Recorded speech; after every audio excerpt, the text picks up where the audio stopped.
जिन लोगों के सपने में भगवान आते हैं वो जरा ध्यान से सुन लो। ये कोई साधारण बात नहीं होती, कोई आम सपना नहीं होता। ये तो एक संकेत होता है, एक इशारा, एक दैवी बुलावा जिसे समझने वाला इंसान कभी जीवन में भटकता नहीं। कई बार हम सोचते हैं कि सपना तो बस सपना है, पर सच ये है कि भगवान हर किसी को यूं ही दर्शन नहीं देते। इसके पीछे कुछ कारण होते हैं, कुछ छुपे हुए संदेश होते हैं जिन्हें समझने से इंसान की किस्मत बदल सकती है। बहुत से लोग ऐसे होते हैं जिन्हें जीवन में दुख मिलता है, परेशानियां मिलती हैं, रास्ते बंद मिलते हैं। ऐसे समय में जब दिल टूट जाता है और इंसान अकेला महसूस करता है, तभी भगवान कभी कभी सपने में आकर उसे सहारा देते हैं। यह सपना हमें बताता है कि तुम अकेले नहीं हो, तुम्हारे साथ एक अदृश्य शक्ति खड़ी है जो तुम्हें गिरने नहीं देगी। ऐसे सपने मन में शांति लाते हैं, डर मिटाते हैं और जीवन में नया विश्वास जगाते हैं। अगर तुम्हें कभी ऐसा सपना आया है जिसमें भगवान के दर्शन हुए हों, तो समझ लो कि यह साधारण घटना नहीं है, ये अपने आप में एक वरदान है। ऐसे सपने अक्सर उन लोगों को आते हैं जिनका दिल साफ होता है, जिनके भीतर भक्ति होती है, या जो किसी बड़ी उलझन में फंसे होते हैं और भगवान उन्हें रास्ता दिखाना चाहते हैं। कई बार यह सपने आने वाली घटनाओं का संकेत भी देते हैं, कभी शुभ और कभी सावधान करने वाला। जो लोग पढ़े लिखे नहीं भी हैं, वे भी इस बात को सरलता से समझ सकते हैं। जब एक माँ अपने छोटे बच्चे को गिरने से पहले पकड़ लेती है, तो वह उसे पहले से इशारा देती है कि संभल कर चल। उसी तरह भगवान भी अपने भक्त को पहले ही संकेत दे देते हैं ताकि वह सच्चे रास्ते पर चल सके। अब आगे सुनो। जब किसी मनुष्य को सपने में भगवान के दर्शन होते हैं तो उसके जीवन में 3 बड़े बदलाव आने शुरू हो जाते हैं। ये बदलाव धीरे धीरे दिखाई देते हैं, लेकिन इनके प्रभाव बहुत गहरे होते हैं। पहला बदलाव यह होता है कि इंसान के भीतर एक नई रोशनी जागती है, जैसे कोई बुझा हुआ दिया अचानक फिर से जल उठे। वो बिना वजह खुश रहने लगता है, मन में हल्कापन महसूस होता है और जो काम पहले बोझ लगते थे वही आसान लगने लगते हैं। ये भगवान का पहला संकेत होता है कि बेटा अब मैं तेरे साथ हूं। दूसरा बदलाव यह होता है कि उसके जीवन में रुकावटें कम होने लगती हैं। वह काम जिसमें बार बार समस्या आती थी, धीरे धीरे रास्ता खुलने लगता है। कई बार लोग कहते हैं अचानक काम बन गया, या सोचा भी नहीं था ये खुशखबरी मिल जाएगी। ये अचानक कुछ नहीं होता, ये वही दैवी शक्ति है जो उसे आगे बढ़ा रही होती है।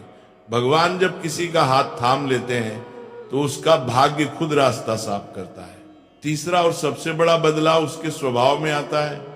इंसान शांत होने लगता है, गुस्सा कम हो जाता है, मन में दया, प्रेम और विश्वास बढ़ने लगता है। वह छोटी छोटी बातों में भी भगवान का संकेत ढूंढने लगता है। यही असली आध्यात्मिक जागरण है। इंसान बाहर की दुनिया से नहीं, अपने भीतर की रोशनी से जीने लगता है। और ध्यान रखना, भगवान सपने में यूं ही नहीं आते। इसके पीछे 4 खास कारण होते हैं। पहला कारण, व्यक्ति किसी बड़ी मुसीबत से गुजर रहा हो और भगवान उसे हिम्मत देना चाहते हो। दूसरा कारण, कोई शुभ बदलाव उसके जीवन में आने वाला हो और भगवान पहले ही उसे तैयार कर रहे हो। तीसरा कारण, व्यक्ति का मन बहुत पवित्र हो, भक्ति सच्ची हो और भगवान उसका आशीर्वाद देना चाहे। चौथा कारण, इंसान गलत रास्ते पर जाने वाला हो और भगवान उसे समय रहते रोकना चाहते हो। इसलिए ध्यान रखना, अगर कभी भी भगवान का सपना आए तो उसे हल्के में मत लेना। यह बहुत बड़ा सौभाग्य है, बहुत बड़ा वरदान है। हर किसी को ऐसा अवसर नहीं मिलता। यह संकेत है कि भगवान तुम्हारी पुकार सुन रहे हैं, तुम्हारी रक्षा कर रहे हैं और तुम्हारे जीवन में कुछ अच्छा होने वाला है। अब आगे सुनो। जब किसी इंसान को सपने में भगवान दिखाई दे तो उसके बाद की गई बातें और कर्म बहुत महत्व रखते हैं। सपना तो एक संकेत होता है, लेकिन उस संकेत को कैसे अपनाना है, ये इंसान की समझ और श्रद्धा पर निर्भर करता है। कई लोग ऐसे सपने देखकर भी उसे भूल जाते हैं, मजाक में उड़ा देते हैं या कुछ समय बाद उस अनुभव को हल्का समझ लेते हैं। जबकि सच ये है कि ऐसे सपने के बाद इंसान का हर कदम बेहद महत्वपूर्ण हो जाता है। सबसे पहले ये समझ लो कि भगवान का सपना आना मतलब तुम्हारे जीवन में कोई बड़ा अध्याय खुलने वाला है। ऐसे में तुम्हें 3 बातों का खास ध्यान रखना चाहिए। पहली बात, कृतज्ञता। जिस तरह कोई गरीब आदमी को अचानक सोने का सिक्का मिल जाए वह उसे सीने से लगा लेता है, उसी तरह जो व्यक्ति भगवान के दर्शन का सौभाग्य पाता है उसे तुरंत मन ही मन भगवान को धन्यवाद कहना चाहिए। प्रभु, आपने मुझे ये संकेत दिया, मैं इसे समझूंगा और अपने जीवन को सही दिशा दूंगा। ये भावना मन में आते ही सकारात्मक ऊर्जा बढ़ने लगती है। ये दूसरी बात, अपने कर्मों पर ध्यान देना। भगवान कभी भी ऐसे व्यक्ति के सपने में नहीं आते जो गलत रास्ते पर अब चुका हो और सुधारना ही ना चाहे। इसलिए सपने के बाद इंसान को अपनी आदतों, आचरण और व्यवहार पर ध्यान देना चाहिए। गुस्सा कम करो, बुरा मत बोलो, दूसरों के प्रति दया रखो, माता पिता का सम्मान करो। ऐसे छोटे छोटे बदलाव ही जीवन को बड़ा बना देते हैं। तीसरी बात, सपने के संदेश को समझना। भगवान का दर्शन हमेशा किसी न किसी संकेत के साथ आता है।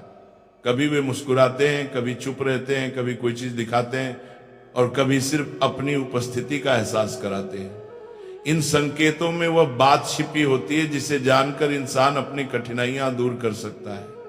अगर सपना शांत लगे तो यह शुभ संकेत होता है। अगर सपना चेतावनी जैसा लगे तो सावधानी रखनी चाहिए। और सबसे महत्वपूर्ण, इसे सिर्फ एक सपना मत समझना, यह आशीर्वाद है, जीवन बदलने का अवसर है।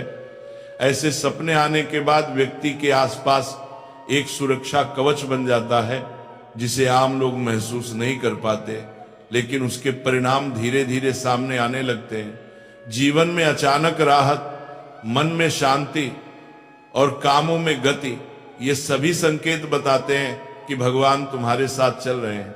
जब किसी इंसान को सपने में भगवान दिखते हैं तो उसके बाद मिलने वाले शुभ फल जीवन को भीतर से बदल देते हैं। ये फल धीरे धीरे प्रकट होते हैं, लेकिन उनका असर बहुत गहरा होता है। सबसे पहला, शुभ फल मन की शांति। जब भगवान अपनी कृपा दिखाते हैं तो दिल का बोझ हल्का हो जाता है। बेचैनी, डर, चिंता और धीरे धीरे खत्म होने लगती है। ऐसा लगता है जैसे मन के भीतर कोई दिव्य शक्ति बैठ गई हो जो हर पल हिम्मत दे रही हो। दूसरा, शुभ फल रुके हुए कामों का चल पड़ना। कई लोग बताते हैं कि भगवान के सपने के बाद उनकी जिंदगी में अचानक नई राहें खुलने लगी, नौकरी मिलने लगी, व्यापार बढ़ने लगा, घर में खुशियां बढ़ने लगी। ये कोई जादू नहीं, ये दैवी संकेत का असर है। तीसरा, शुभ फल बुरी संगत और बुरी आदतों से छुटकारा। भगवान का दर्शन होने के बाद मनुष्य अपने आप गलतियों से दूर होने लगता है। दिल में अच्छाई बढ़ती है, बुराई से घृणा होने लगती है। इंसान खुद को बदलने लगता है क्योंकि भगवान का स्पर्श उसे अंदर से पवित्र करता है। चौथा, शुभ फल परिवार में सुख शांति बढ़ना। घर में लड़ाई झगड़े कम होते हैं, वातावरण हल्का और शुभ होने लगता है। ऐसा लगता है जैसे घर में किसी ने दिव्य दीप जला दिया हो। भगवान का आशीर्वाद सिर्फ व्यक्ति को नहीं, उसके पूरे घर को छूता है। पांचवा, शुभ फल संकटों से बचाओ। कई बार भगवान सपने में आकर आने वाली मुसीबत से पहले ही रक्षा कर लेते हैं। कुछ लोग कहते हैं बाल बाल बच गया, कदम पीछे कर लिया वरना बड़ी गलती हो जाती। ये सब संकेत भगवान पहले ही दे देते हैं। लेकिन अब सुनो, शुभ फलों के साथ कुछ सावधानियां भी जरूरी हैं। अगर भगवान का सपना आए तो 3 गलतियां बिल्कुल मत करना। पहली गलती, सपने को मजाक में उड़ा देना। ये बड़ा पाप माना जाता है, इससे दैवी संकेत खो जाता है। दूसरी गलती, दूसरों के सामने डींग मारना कि मुझे भगवान आए थे। ऐसे अनुभव विनम्रता से संभालने चाहिए, वो दिखावे की चीज नहीं है। तीसरी गलती, पुरानी बुरी आदतों पर लौट आना। अगर इंसान वापस उसी राह पर जा जाए तो संकेत अपना असर खो देता है। अब अंतिम बात, ये संकेत कितने समय तक प्रभाव में रहता है? सच्चाई ये है कि इसका असर तभी तक रहता है जब तक इंसान सही मार्ग पर चलता है। अगर व्यक्ति भक्ति, विनम्रता और अच्छे कर्म बनाए रखे तो ये आशीर्वाद जीवन भर साथ रहता है। लेकिन अगर वो लापरवाह हो गया तो ये कृपा धीरे धीरे पीछे हट जाती है। इसलिए याद रखो, भगवान सपने में आना कोई छोटी बात नहीं, ये जीवन बदलने का आह्वान है, एक मौका है, एक वरदान है। जो इसे समझ लेता है उसका भाग्य खुद उसके कदमों में झुक जाता है।